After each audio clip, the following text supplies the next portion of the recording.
E eu convidei o professor Moraci Santana para participar com a gente, já agradecendo. Muito bom falar com você, Moraci. Boa tarde, Fernando, tudo bem? Tudo Prazer bem. todo meu. Prazer é nosso. E a gente, não sei se você estava ouvindo a sonora do Abel Ferreira, que ele dizia em relação ao Maurício, que ele não quer dar mais 4, 5 quilos de massa muscular para o Maurício para ele não perder a agilidade. E você viveu o auge disso na década de 90, trabalhando e sendo um precursor aí da preparação física, da análise de dados e observações. E eu me lembro, Moraci, na época, por exemplo, do Robinho, quando foi para fora, lá para a Europa, Milan, depois Real Madrid, deram muita massa muscular para o Robinho, e o italiano, principalmente, aquela mania do quadril para cima, o cara tem que ser forte, dar trombada. Aconteceu a mesma coisa com o Kaká, com o Ronaldo Fenômeno, enfim, inúmeros jogadores. Pela ideia vigente na época, você tinha que deixar o jogador mais forte. Ele ganhava em força, aumentava o tranco do futebol italiano, do futebol europeu, mas ele perdia em agilidade, em velocidade, e isso acabou levando a carreira de alguns jogadores para um determinado patamar, diferente do que talvez fossem mantidas suas características, ele continuasse seguindo aí no futebol. Realmente, isso mudou, né, Moraci? A gente teve aí essa crença, eu estou analisando de uma maneira equivocada e hoje as coisas evoluíram. Como é que você vê isso, sendo um especialista na área, Moraci? Olha, Fernando, isso aí depende muito de como que você encontra o atleta, né? As necessidades de cada atleta. Essas necessidades, elas são muito individuais, né? Você não pode fazer o mesmo trabalho com todos os atletas, né? Você tem que individualizar o máximo possível e ver a carência de cada um.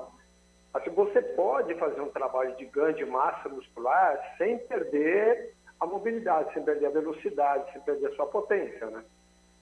Isso é possível ser feito.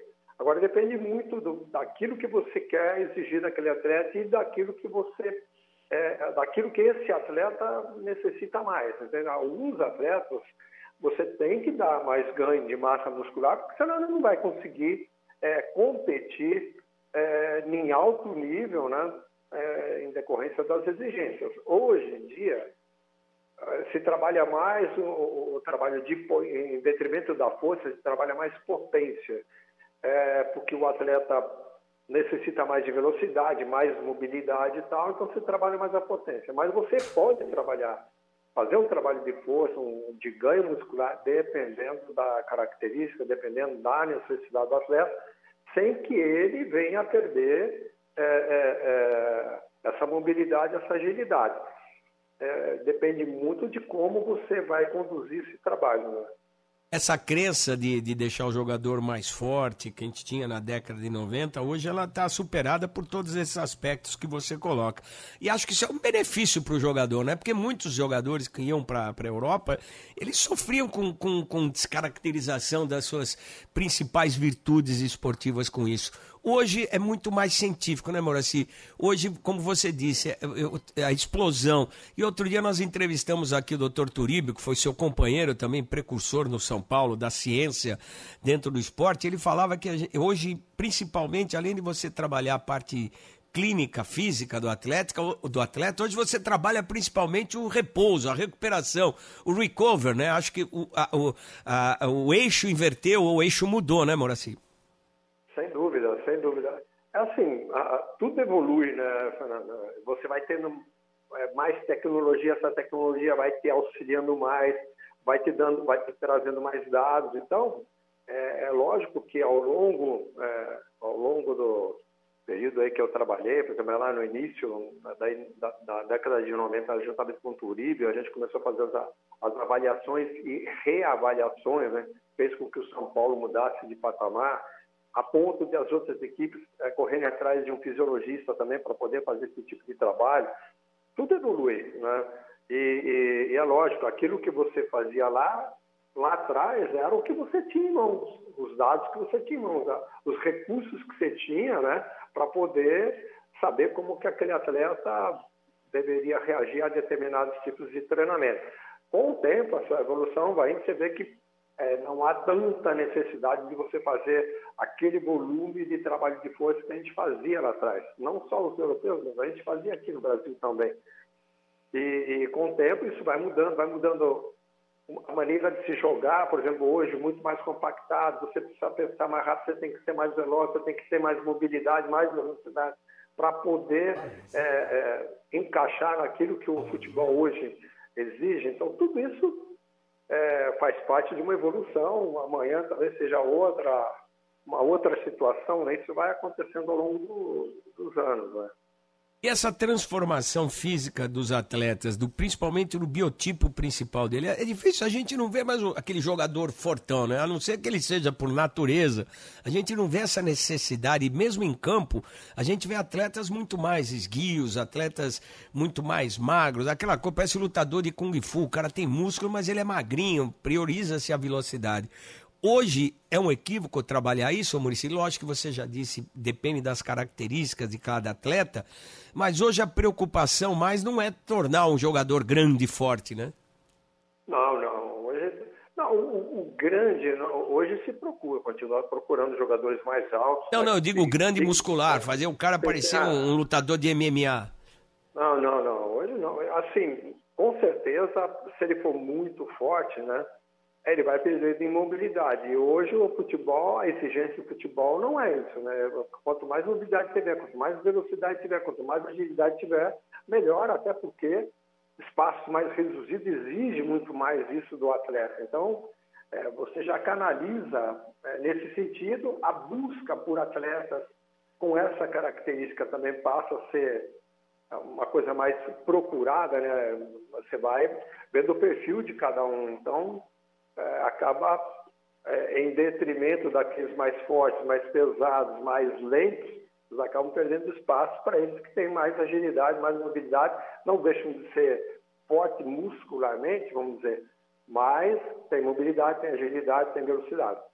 Pois é, e a gente pode-se dizer, Muricy, que a gente está vivendo uma nova fase, principalmente na formação. Antigamente que eu digo, não precisa nem muito longe, 10, 15 anos atrás, 20 anos atrás, a preocupação, principalmente na hora de selecionar um garoto para a base e tal, ele tinha que ser grande, alto e forte. Hoje já se prioriza mais a agilidade, velocidade, raciocínio. A gente está mudando nesse sentido de captação? Eu acredito que sim, Fernando. Eu vejo o único problema aí essa preocupação em relação ao biótipo de cada atleta, né? De você já fazer isso lá na captação. Uma coisa que a gente tem que separar, eu vejo, a meu modo de ver, a minha opinião, às vezes até um certo ponto polêmico, é que nós estamos deixando de fazer os trabalhos técnicos, nossos atletas vindo da base estão perdendo essa característica do jogador brasileiro,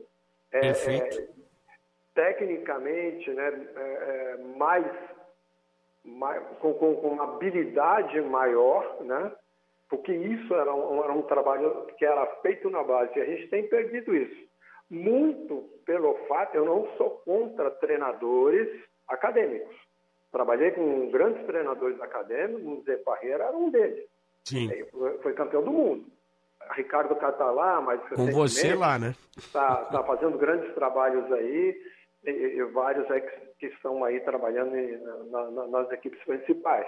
Só que a minha ideia, né, meu pensamento, é de que não pode ter só acadêmico lá. Você tem que ter ex-atleta, aquele cara que passou anos ali treinando, sabe do fundamento, sabe como dominar uma bola, como passar uma bola, como chutar uma bola, como bater uma falta. Isso é ensinamento, isso nós não podemos perder. Começaram a copiar algum sistema, até se chama modelo sistêmico de treinamento, copiando da Europa. Só que a Europa não deixou de fazer trabalho técnico. E aqui nós paramos de fazer o trabalho técnico que acham que não precisa. Como não precisa fazer? A tua vamos dizer, precisão, ela vem de treinamento. Qualquer coisa que você precisa treinar. Você vai em qualquer esporte, o cara treina insistentemente aquilo no basquete, você acertar a cesta, tudo. E o futebol, o passe tem que ser certo, o domínio tem que ser certo, o chute tem que ser certo. Se você não treinar isso, como é que você vai fazer isso bem feito num jogo que você, além de tudo, você tem o tempo ali de reação, o trabalho seu cognitivo, tudo. Então, se o cara não treinar essa parte aí, o maior exemplo que eu dou é o Rogério. O Rogério era goleiro. Quantos gols de falta ele fez? Ele fez porque ele não treinava? Lógico que treinava muito. O Zico tinha uma perfeição na batida porque treinava 50 faltas por dia. Então é treinamento. Então, um bom domínio, um bom passe, um bom cruzamento, um bom chute, um bom cabeceio é treino. E nós não podemos deixar de fazer isso. Eu trabalhei em clubes que eu vi que esse tipo de trabalho já não estava sendo feito porque, pela ideia, o que jogaram aí na cabeça dessas pessoas, é que não há necessidade de fazer. Você toca num ponto fundamental que acho que é um grande momento de virada do futebol brasileiro.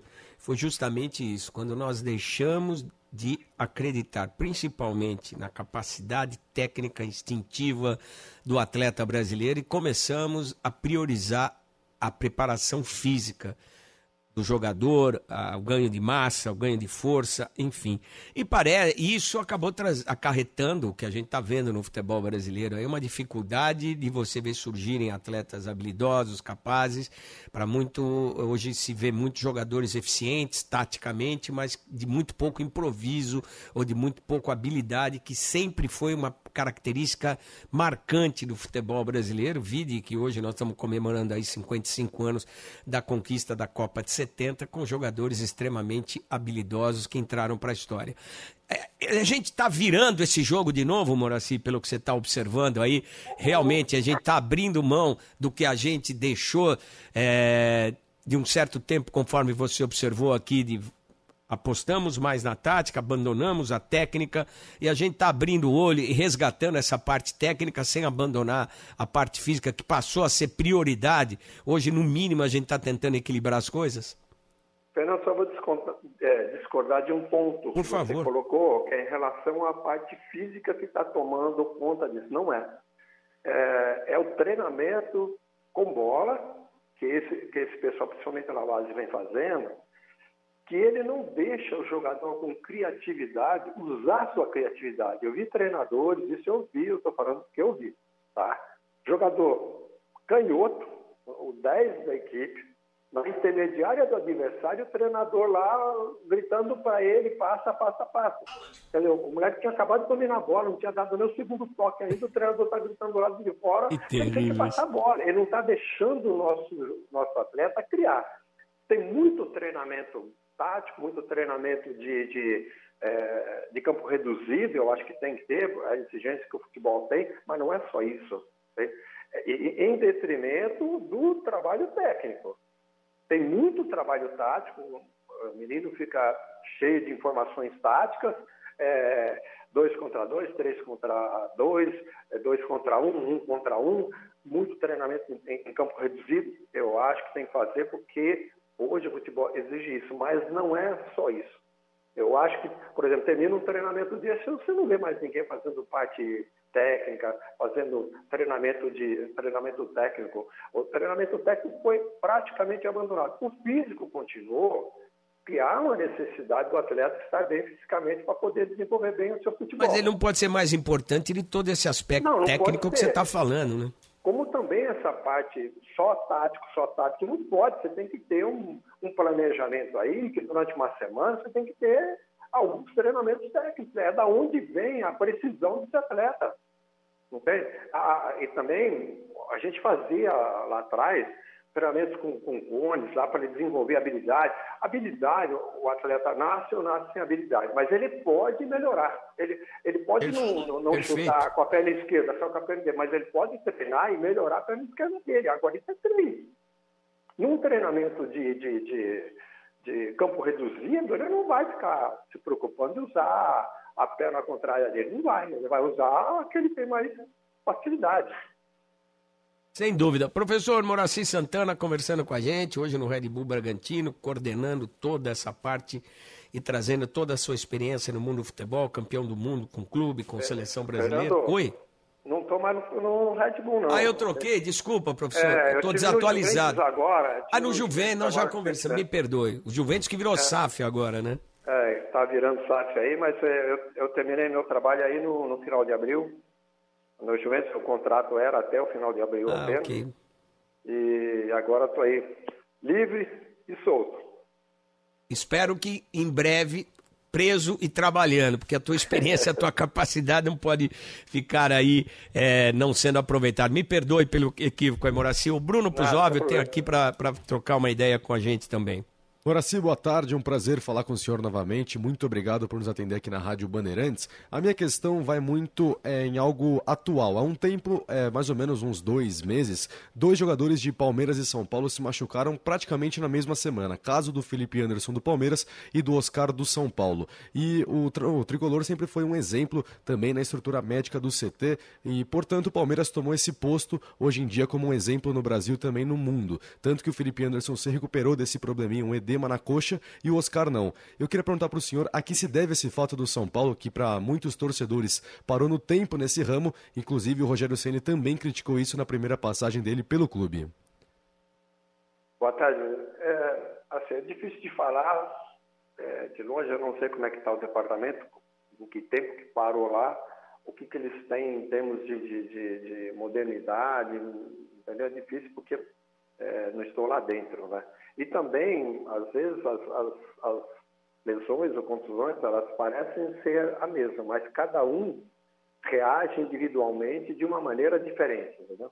É lógico que você tendo um equipamento, tendo profissionais tudo que facilitem essa recuperação, ajudem nessa recuperação, é lógico que ela vai ser mais curta. Agora também depende da resposta de cada um, né? Também a idade aí do Oscar, de repente, já pesa um pouco mais, a recuperação já é mais lenta, mas depende muito de como está sendo conduzido isso, como o atleta responde isso.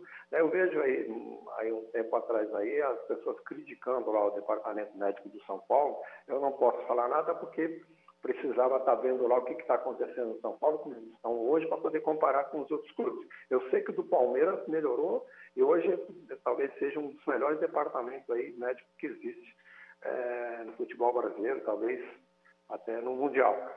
Mas eu não posso falar nada porque eu não sei como é que está o São Paulo e para poder comparar, né? E também, assim, em relação aos 2 atletas, é um pouco complicado porque cada um responde de uma maneira. Tem atleta que vai, pelo próprio organismo, vai conseguir recuperar dependendo de uma lesão. Aí uma semana ele já está em campo, o outro vai demorar 10 dias, 12, depende muito de cada um e como também foi essa lesão e como é essa lesão, né? Bom, e mais uma da minha parte, por que a gente vem vendo uns jogadores que fizeram muita história, talvez passaram por muito tempo no futebol europeu, vindo jogar no Brasil novamente, vinha atuando no futebol brasileiro, como foi o caso do Marcelo, Thiago Silva, Felipe Anderson mesmo, Oscar, Lucas. Por que esses jogadores que atuaram no futebol europeu, lá fora, quando chegam no Brasil, logo tem uma lesão muscular? E qual é o trabalho principal para se adaptar com esse calendário repleto de jogos também e muita temperatura diferente? Jogam um dia... Gramado ruim. Exato, jogam um dia em Porto Alegre, que é um frio absurdo, e depois vai no calor lá de Fortaleza, por exemplo. Qual é esse trabalho que a preparação física tem que fazer nesses atletas que vêm do futebol europeu? Muito obrigado. Nada, olha, cada caso também é um caso, né? Mas todos os atletas que vêm, é uma readaptação a uma nova realidade, né? Eles vêm de campeonatos europeus lá que hoje a gente nem pode falar que não tem tantos jogos, né? Porque também eles estão começando a ter muitas competições, muitos jogos lá, mas assim, a primeira diferença é que você na Europa respeita-se lá pelo menos 30 dias de férias. A maioria das equipes tem 40 a 45 dias para começar o treinamento. Depois você tem mais 30 dias de pré-temporada para começar uma competição. Então, assim, há todo um diferencial aí que vai mudar a performance dele durante o ano inteiro. Porque ele se preparou para passar aquele ano inteiro. O atleta chega aqui no Brasil, já começa a jogar domingo, quarta, e o brasileiro, a extensão que tem o território brasileiro, vai para Recife, São Paulo, para Recife, são 3 horas de voo. Então, intercalando com essas viagens aí, é um jogo atrás do outro. Você tem Libertadores, você tem Copa do Brasil, você tem o Brasileiro. Muitas competições diferentes, com climas diferentes, com campos diferentes, que o cara tem que chegar aqui e se readaptar. Eu lembro quando eu estava no Fenerbahçe lá com o Zico, nós fomos jogar na Alemanha, pô, de Istambul até Frankfurt, nós levamos 2 horas de voo. Entende? Atravessamos vários países com 2 horas de voo. Aqui com 3 horas você sai de São Paulo para chegar em Recife. E quem sai lá do sul para ir jogar em Recife? O próprio esporte, que tem que sair de lá e vir jogar várias partidas aqui no sul, no sudeste. Entende? Então há um desgaste muito grande, não só pelas viagens, como também a sequência de jogos é muito perto do outro, não há tempo dessa recuperação, e esses atletas, quando vêm de fora, é uma nova realidade, tem que se readaptar a isso, isso leva algum tempo, alguns atletas acabam se contundindo, acabam se lesionando, outros não, mas é uma tendência do atleta ter que chegar aqui e ainda se sujeitar a algum outro problema, porque é uma readaptação e a uma realidade bem diferente do que eles vivem na Europa. Horaci, a gente está vendo o Campeonato Mundial de Clubes e hoje o Tribunal da Internet é algo interessante, né? Hoje tudo que acontece na sociedade é julgado, condenado ou absolvido pelo que acontece na internet, virou um balizamento de comportamento e de opiniões. E a gente está vendo o Mundial de Clubes, a gente viu uma inversão de mão. Você viveu isso quando trabalhava no São Paulo, você foi disputar o Mundial num final de temporada. São Paulo ganhou 3, você estava lá. E agora são os europeus que estão disputando numa época diferente do que a gente vai, porque nós estamos no meio de temporada e eles estão no começo de temporada, ainda gozando do final da temporada. Dá muita diferença, hein, Moraci? Esse choro é justificado? Sem dúvida, sem dúvida. Aí, assim, como é que você vai fazer o seu planejamento para isso, né? Nós nos planejamos para chegar as partidas que nós fizemos em Tóquio, diferentemente como está sendo agora, nós saímos do calor aqui, né, dezembro, para chegar no inverno no Japão. O primeiro jogo contra o Milan lá, o jogo começou com 10 graus, terminou com 6. Então você vai para um outro, é lógico que o desgaste é menor, mas também... Mas o choro justifica, Moraci? Tá? O choro justifica a reclamação dos europeus. O calor está arrebentando com a gente, não sei o que lá, não querer o presidente da Federação Espanhola, não quero mais, está todo mundo cansado, vem jogar nesse forno e tal. Esse ano aqui está sendo os Estados Unidos. Os Estados Unidos todo mundo já sabia que está calor, né? Então você vai se preparando para isso também. Então, os cuidados que você tem que ter, porque vai jogar em temperatura alta, hidratação, tudo aquilo, você já tem que começar antes, né? Não é na hora que chegar lá.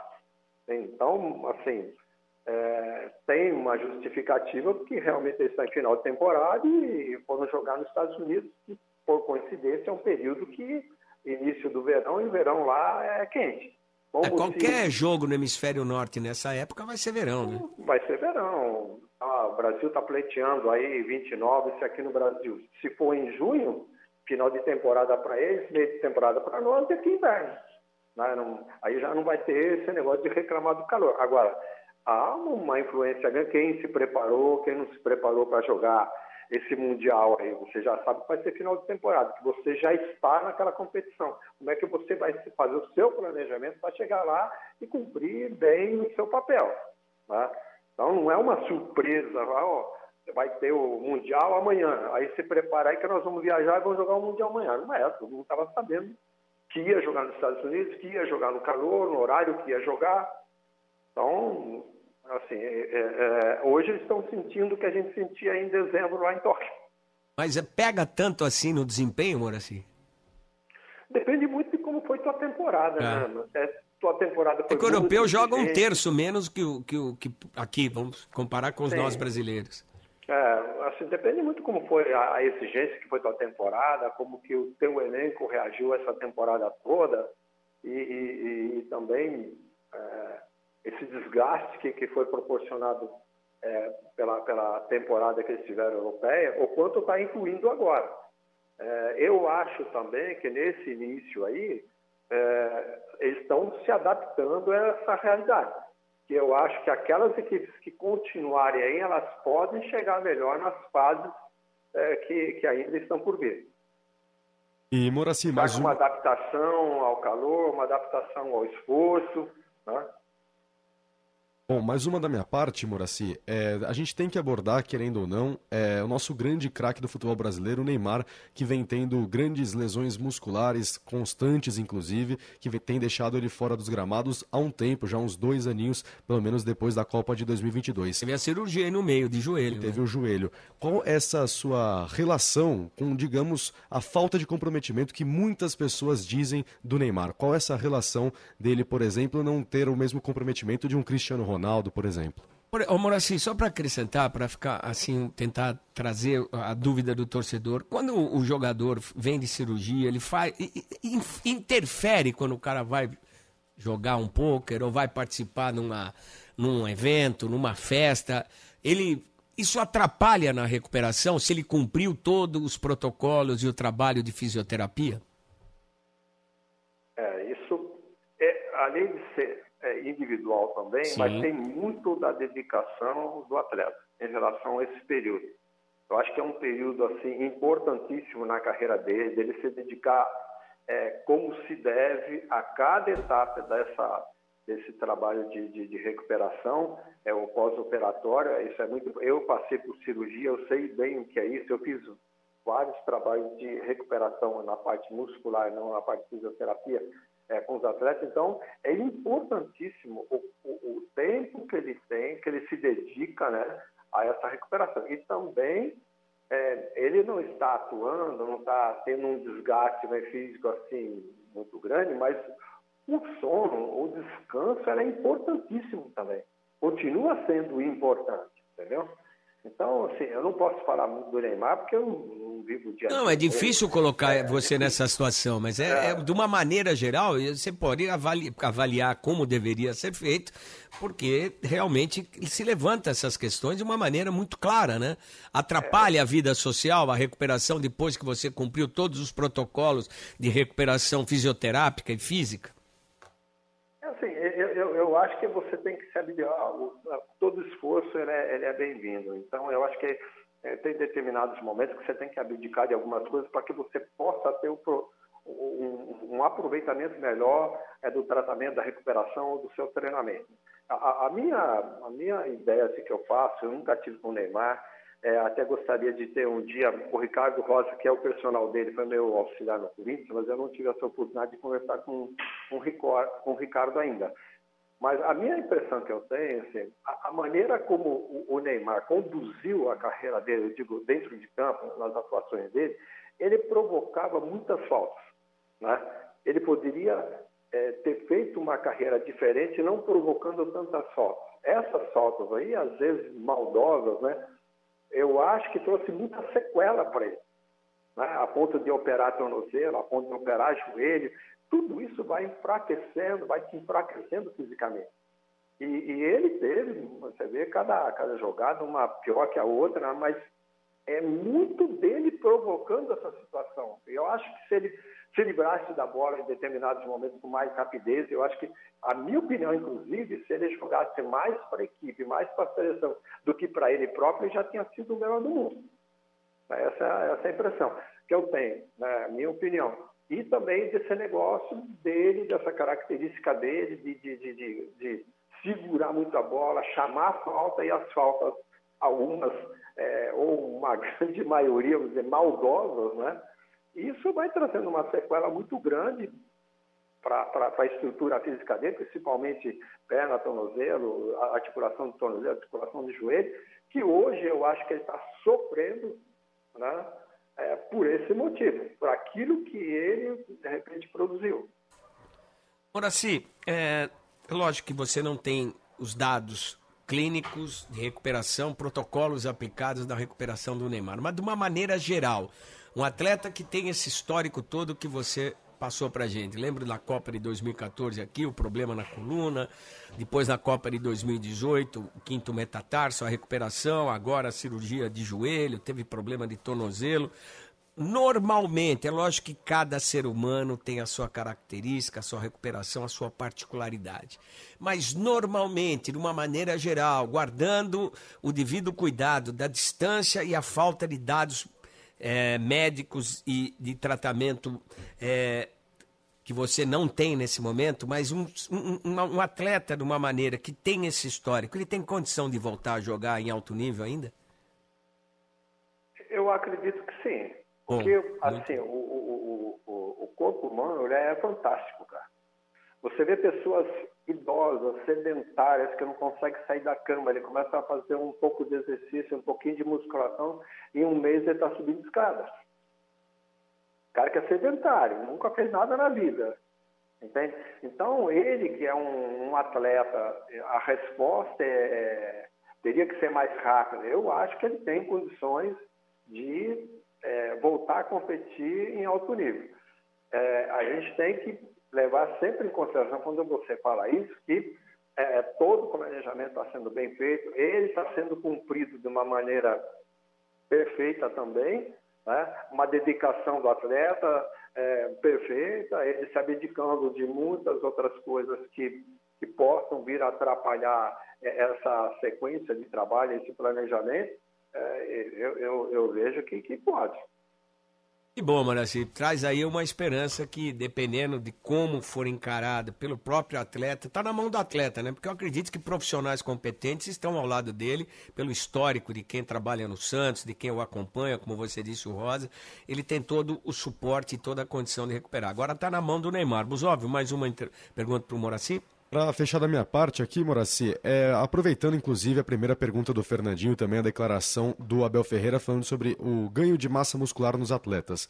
E eu queria perguntar principalmente, usando como exemplo o Estevão, claro, o senhor não tem como ter uma análise clínica do atleta porque nunca conviveu com ele, mas utilizar como base os jogadores leves que utilizam muito o drible e também a mudança de direção. Como que isso pode ser impactado no futebol do Estevão, que logo logo vai para o Chelsea e com certeza vão fazer esse mesmo movimento com ele? Como que muda o jogo do atleta também, por exemplo, o que a gente viu do Vinícius Júnior, que continua com a velocidade e outros atletas não conseguiram seguir esse mesmo padrão? Hoje você tem mais informações, né, de uma maneira geral, em relação às avaliações, e esse tipo de trabalho de reforço muscular, que ele vai ganhar um pouco de massa muscular para poder manter ou até melhorar a potência dele, né, porque você pegar a potência que te dá velocidade, te dá impulsão, tá? A potência que te dá uma força no chute. Trabalho de força vezes velocidade. Força vezes velocidade dá potência. Então, tem que ser um trabalho muito bem planejado para que ele ganhe força sem ficar com aquela musculatura hiperatrofiada, né? Para não atrapalhar esse desenvolvimento dele, essa mobilidade, essa agilidade e a velocidade principalmente. Mas tem que ser que o atleta tem que estar com musculatura forte, ele não pode estar com musculatura fraca. Então ele tem que fazer trabalho de musculação, né? Tem vários tipos de trabalho que pode ser feito para você conseguir essa força muscular sem perder a agilidade, a mobilidade, a velocidade. Eu estava lembrando, Fernando, agora, por exemplo, esse negócio de você deixar de fazer algumas coisas em prol da sua melhor condição física. Eu vou lembrar, em 82 o Sócrates deixou de fumar 6 meses para jogar, fazer um grande mundial. Legal. Ele entendia que o cigarro para ele prejudicava a parte física dele. Ele, a partir de janeiro, ele deixou de fumar e foi embora para o mundial, fez um grande mundial em 82. Ô Moraci, aonde entra a opinião do atleta? Ele pode falar, não, eu não quero ficar mais forte, eu quero ficar mais forte. O atleta tem esse poder de escolha? Na maioria das vezes, não. Isso é colocado pela comissão técnica e o atleta, normalmente, ele entende daquilo que o pessoal que está passando, que são profissionais qualificados, está passando para ele, que é aquilo que é o melhor para ele. São feitos vários exames, né? Por exemplo, você pega aquele trabalho, você já viu aquela máquina que você testa a força, né?